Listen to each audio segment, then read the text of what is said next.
When we have our priorities straight as a homeschool parent, the education is all going to happen. And we're going to do it well. We're going to do it with excellence. Welcome to Little by Little Homeschool Podcast, where you'll learn tips and strategies that will empower you to home educate your children. I'm Leigh Nguyen, a homeschool mom of over 12 years, which includes 2 graduates. When I started homeschooling, I was pretty much on my own and was desperate for encouragement and help. My mission is to be a source of encouragement and help to you. Whether you are just beginning your homeschool journey or you're deep into the homeschool lifestyle, Little by Little Homeschool wants to help you stay the course because all the time you are investing into your children is completely worth it. If you're ready to take your homeschool to new levels, keep listening. As you are going into the second half of the homeschool year right now, I know you want it to be great. There are ideas and thoughts that are floating around in your mind, and sometimes it's hard to grasp those and actually get them written down, let alone to actually accomplish them. Or maybe you're just drowning in everything else that has to happen, and your homeschool is on autopilot, but nothing really great is happening. It's just what you do. This time of the year is full of do-overs, and homeschool is no different. Let's shed what hasn't been working and recreate, reset, refresh, reimagine your homeschool right now. My latest program is called Reimagine Your Homeschool, and in it, you get to stop guessing what to do.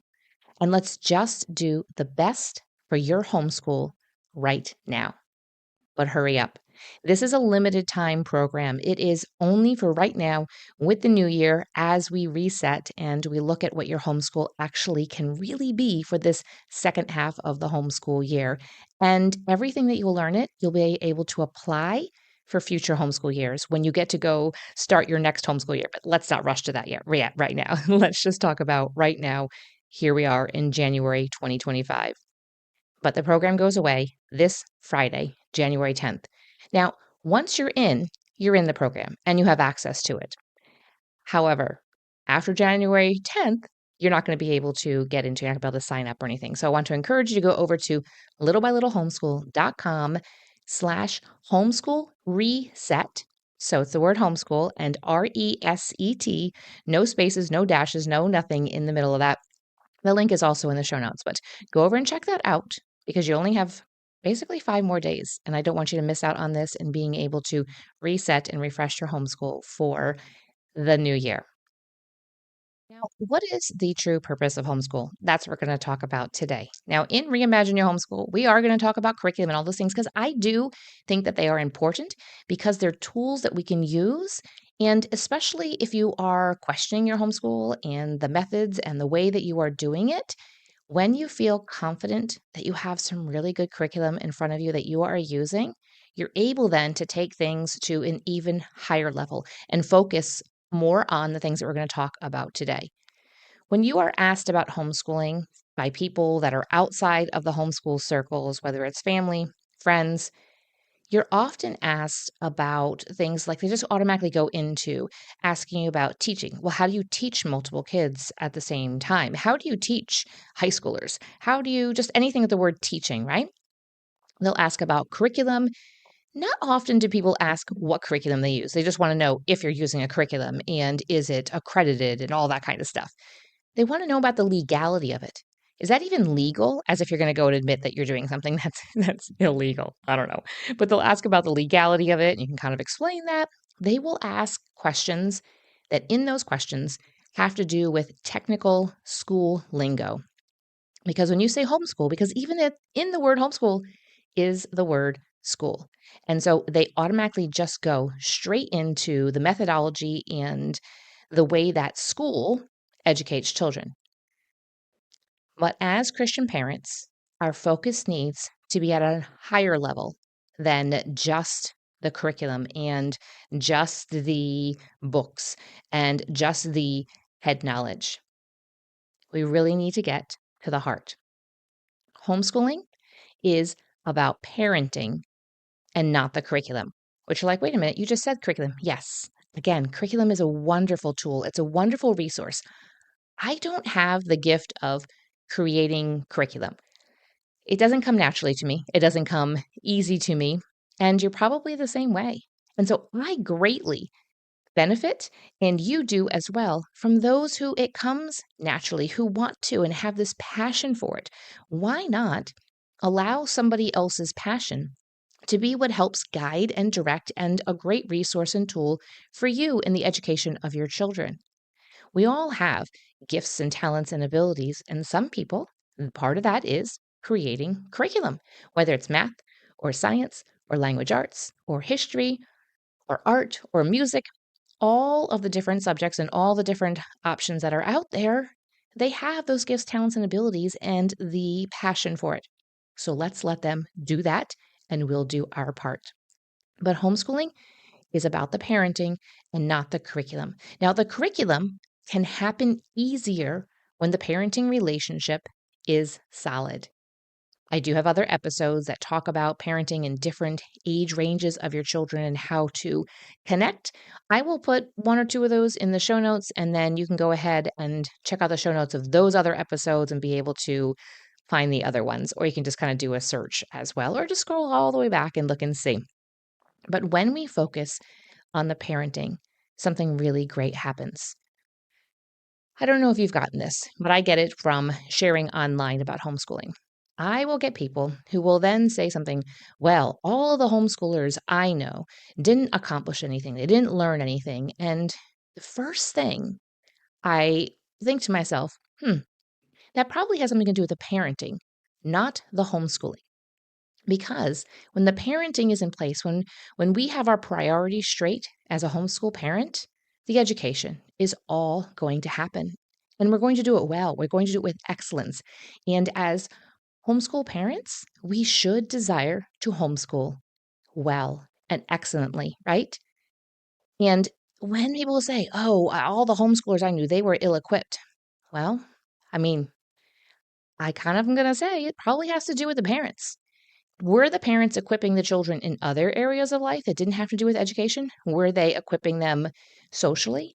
Were they equipping them in how to take care of their bodies well when that comes to the nutrition and food that we eat and getting sleep and everything that goes along with, taking care of your body? And we know at certain ages, kids do not want to take baths. They don't want to take care of themselves. And so as parents, we need to step in until they start to see the value in cleanliness. And so oftentimes those parents, they aren't teaching their kids a lot of other things. They're not teaching them financial skills. They're not teaching them how to maybe get a job or how to volunteer somewhere, or they're not taking them to sports and activities and all of those things. So really, it is about the parenting. And therefore, our homeschool needs to be about the parenting. Because with a curriculum, like I said, will come, it will follow. And it doesn't mean that we won't struggle. I felt like we were very intentional with our parenting. Obviously, not perfect. Nobody is perfect. But when we were intentional, my husband and I, the curriculum in the homeschool just kind of happened a bit easier. And when there were bumps in the road, when I encountered things of kids of resistance and not wanting to do those things, we would be able to take that on head on. And it wasn't a bigger deal because we had that relationship with our children. And so when it comes down to maybe a power struggle, or it comes down to a child that is really resistant to maybe the writing curriculum that you're doing, or math and writing, those are the two that unless a child is naturally gifted in one of those areas, oftentimes if you're going to have any trouble, it's going to be in those two subjects. I don't know what it is. It just is kind of a scary thing, I guess. I think with the math, kids are so worried about getting it wrong because there is a right answer and a wrong answer when it comes to math. 2 plus 2 does equal 4. I don't care what crazies who are trying to rewrite math curriculum say. 2 plus 2 equals 4. Therefore, if a child says 2 plus 2 equals 5, they're wrong. And so that hurts their feelings, right? And this will get it. In just a minute, we'll talk about the second point I want to make as far as what it's really about. But when it comes to writing, it's a very personal thing. It can feel very vulnerable. And so I think that is the reason why writing tends to create some resistance. And I'm not saying that you have to push your child to continue with the writing. There are many times that I have backed off, especially with my boys, with the writing. I just backed off. And at the time, I didn't know if that was a good thing to do or not. And I was a little bit worried. And I'll be upfront and tell you that I have kind of really backed off, especially right now with my youngest. And this year, we have put the writing back in, and he's not so resistant to it. And it's going so much better. And I just kind of put it in the back seat for a couple of years, which sounds like a scary thing to do, especially in high school. But once he is given a little bit more freedom and a little bit, also, he enjoys writing just on the computer. He'd rather write it in a Word document than handwrite it. And so that might be a little bit of a clue too. Depends on the kid. But when we focus on the parenting, the curriculum, and all the rest of the homeschool will come along because in the end, when you are done with your formal homeschool years and your child has graduated, you've maybe sent in your final report if you have to for your homeschool regulations. If that relationship is not there and you have not guided your child, you're going to regret it. You're not going to regret. I don't regret those couple of years of not doing writing at this point at all. You're not going to regret the missed maybe science experiments, but you will regret if you don't focus on the parenting. The second thing that I really see homeschooling about is about discipleship. And as Christian parents, discipleship needs to be a really big thing, providing our child with a Christian worldview so that when they go out, that is the filter when they are deciding if something is right or wrong or what does the Bible have to say about it. And that's providing that discipleship of training of teaching them what the Bible says, doing our Bible devotions and getting into theology. And there was a Facebook post or something probably from Instagram, but then went on to Facebook and in it, I had asked a question, and one of the moms said, I wished I had spent more time focused on our Bible studies. And I was like, yes, I don't regret any of those times. And I promise that you will not either. It is focusing on their character development and their heart and just the sin that we see in their life and exposing that and helping them to root it out and showing them what it is to walk in faith. There's just so much when it comes to discipleship. And again, along with the parenting, this for me, this goes hand in hand.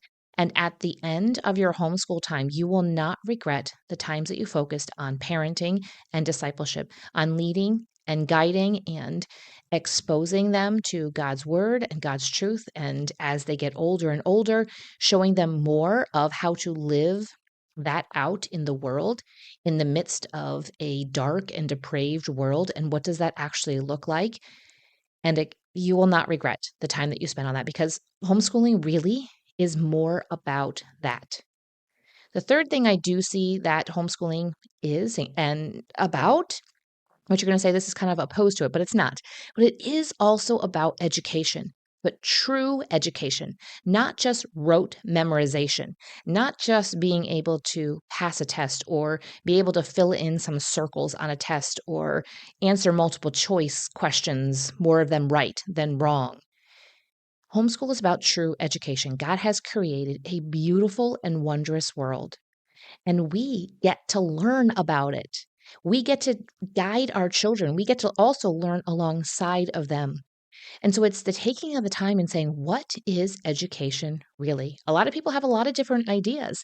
And I don't think that it's wrong for your family to have one idea of it and a family that is a friend of yours to have a slightly different idea of what education is. And I don't think it's okay. I think that it's okay for the method and the style of how you do that to be okay as well. Like whatever you do, it's okay if you're focused on true education, exposing your children to ideas and talking about them and helping them to formulate opinions and being able to back those opinions. I have a good friend that I have not seen in a very long time. And over the holidays, I was able to see her, and she is involved in a co op and it is a high school group. And she said that it's just so neat to be able to engage them and ask them in questions and get their opinions and to really listen to them. And I was like, that's so good because a lot of times we can just dismiss kids and think about kids, especially in high school. There's only so much time in a class, only so much time that you can talk. And how many times were you in school and maybe had a question about something a teacher said and the teacher might say, does anybody have any question? You didn't want to ask your question because you didn't want to appear stupid. You didn't want to appear as if you didn't know. You didn't want to be singled out, even though your teacher might have been a great teacher who really wanted to answer your question and would have done it in a very gracious and kind way. It's just the rest of the kids in the class will just maybe think you're a nerd for asking, or they'll just kind of laugh at you for asking a question because you think it's maybe silly. And maybe it is a little bit of a silly question, but really, no question is silly.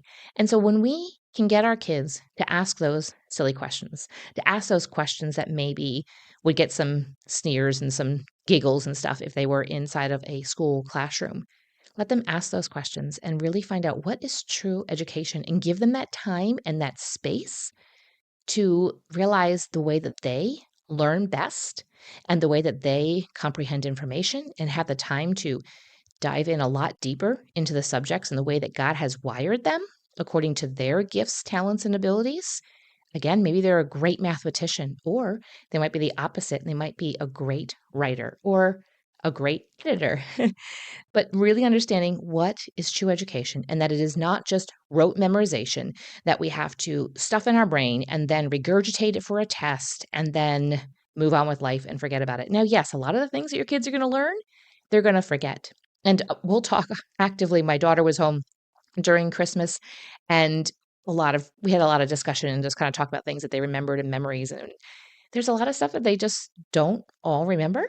And that's okay. Together, they kind of put together some stories and how it all worked, but they don't remember all the details of everything. And that's okay. I think that it really is just the building up of knowledge and just having that time of just creating wonder.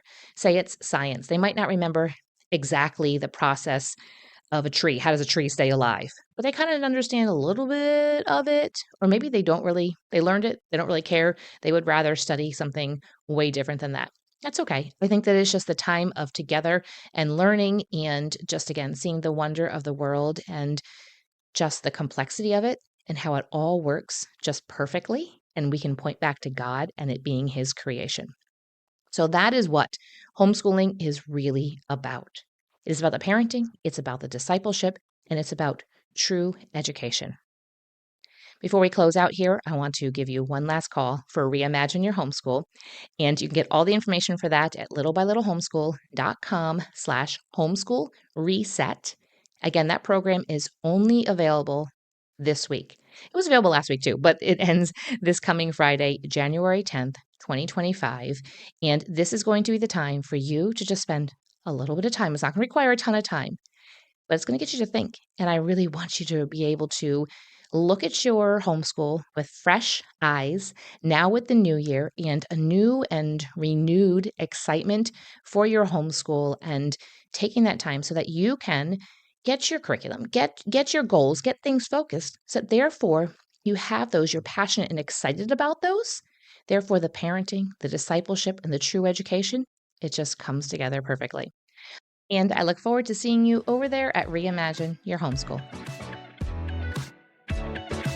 Thank you for listening, friend. I'd love to connect with you more. You can find social media links in the show notes and share this episode with a friend who could use a boost to her homeschool. See you back here real soon.